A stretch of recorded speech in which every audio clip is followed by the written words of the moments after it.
I've got 2 targets, a score sheet.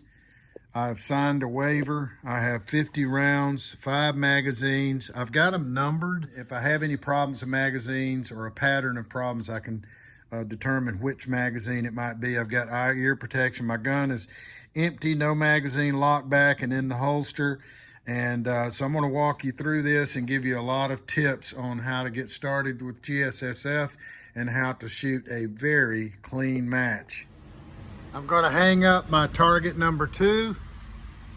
I'm going to fold or roll my target number 1 so it goes into the hanger easily. And I'm going to send it out to the first distance, which is 15 feet or 5 yards.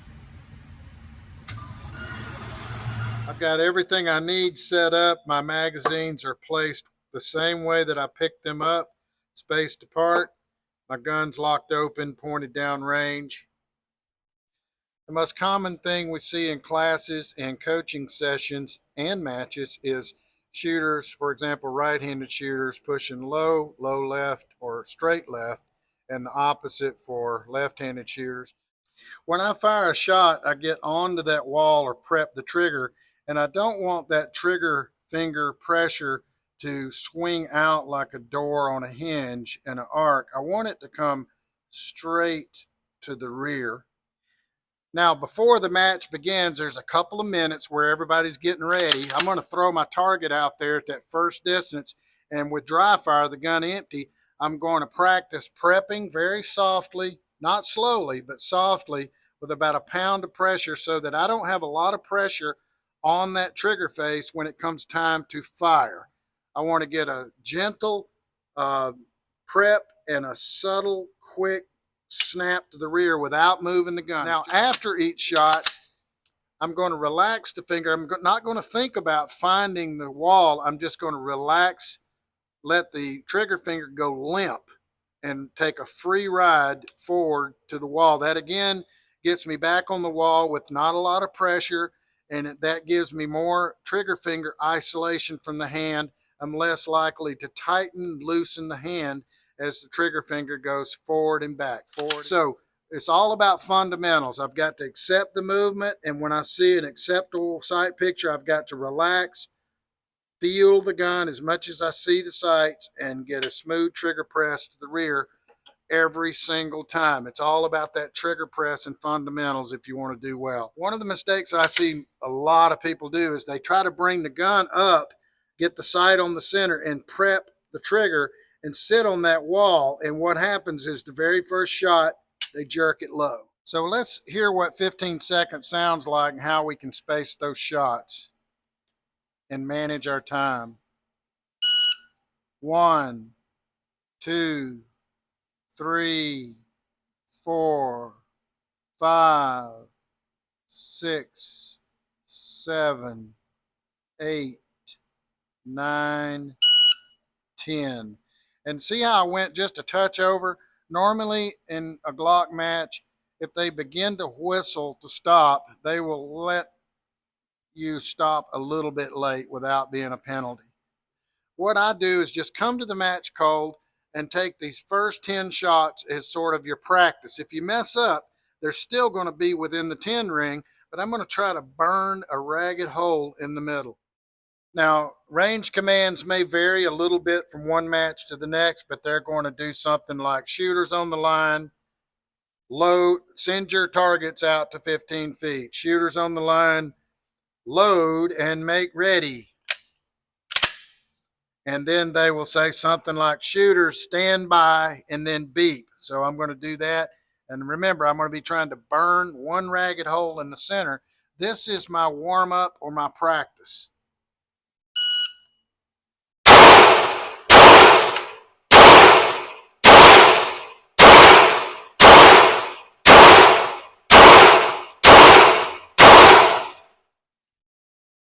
11:03. I was 11:03. I went a little too fast, and as a result, yes, they were all in the 10 ring and in the X ring in the center, but only about half of them dug that one ragged hole.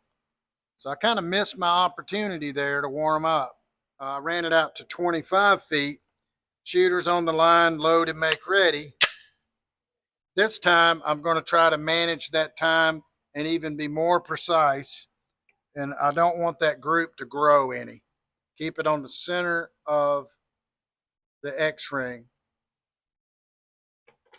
Stand by.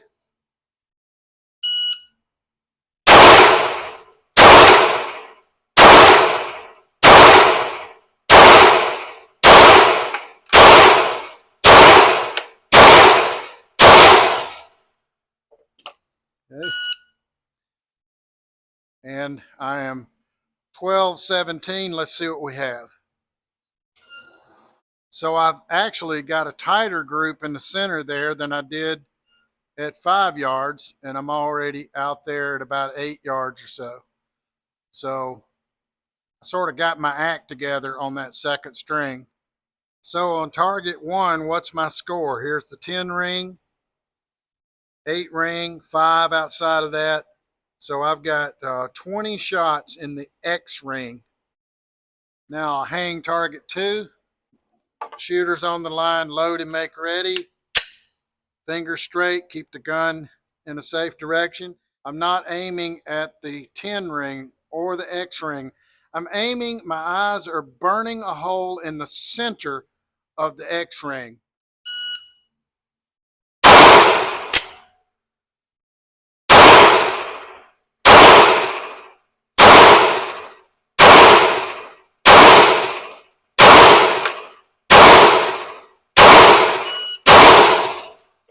So I had to speed up that last shot to get past it. I had a little burp. Now, what was that malfunction? It's a good lesson here.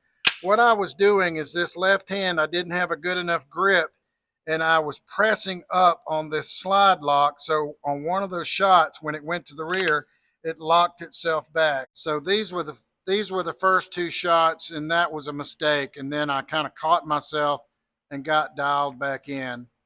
Believe it or not, this is a little bit sloppy. If I keep shooting like I am now, it seems great. I'm going to miss at 75 and 50 feet. So I'm going to try to get my act together, get a really good grip and perfect trigger presses. And I'm shooting for that center ragged hole. And that's why you shoot a ragged hole early on in the stage, so you can see that as you move out. It gives you a good reference.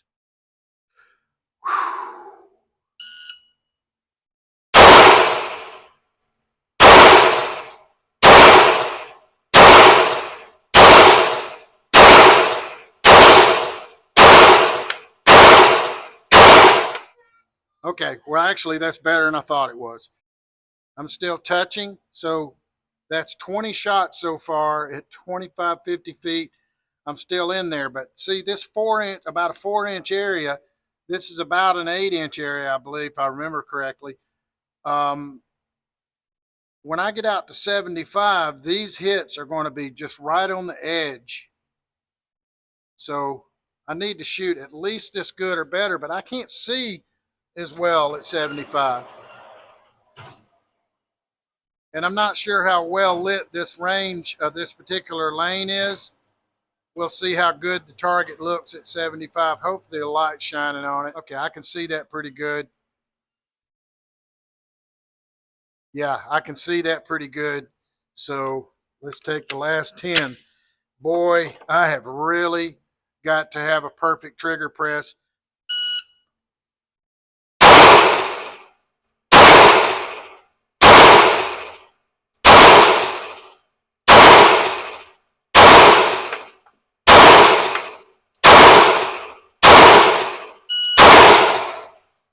Okay, barely kept them in there. I felt my grip loosen up on 2 of those shots. Let's see what happens. I don't think that was good enough for a 500. It's more about feel than anything, and I barely made the time. Okay, I was hoping I would shoot a 500 for you, but just wasn't focused quite enough. But look, I said I'll release the grip a little bit on 2 of the shots. Look where they went. They went high. I always do that. I either shoot a 500, a 498 in this case, or a 496. Almost got a 496. It's still good, but I'm always shooting for that so-called GLOCK perfection. Okay, so you bring it back in and it's scored. This is how it works. I've got 20 X rings. It could be 10 ring, but 20 X's, that still equals, either one equals 200 points, but I've got 20 tiebreakers. And here I've got 28 X ring and 110, so that basically those are all 10-point hits and one 8-point hit. So that's 298 out of 300, 200 out of 200. You add them up, and I got 498 out of 500, almost perfect score. And then I shoot this the first Saturday of every month at this range. They're quarterly, so I only have to shoot 2 out of the 3 matches every quarter to be counted in the contest and the prizes. You can win a lot of different prizes and a free gun. So fun stuff, very competitive, great trigger time. Bullseye marksman, come train with us.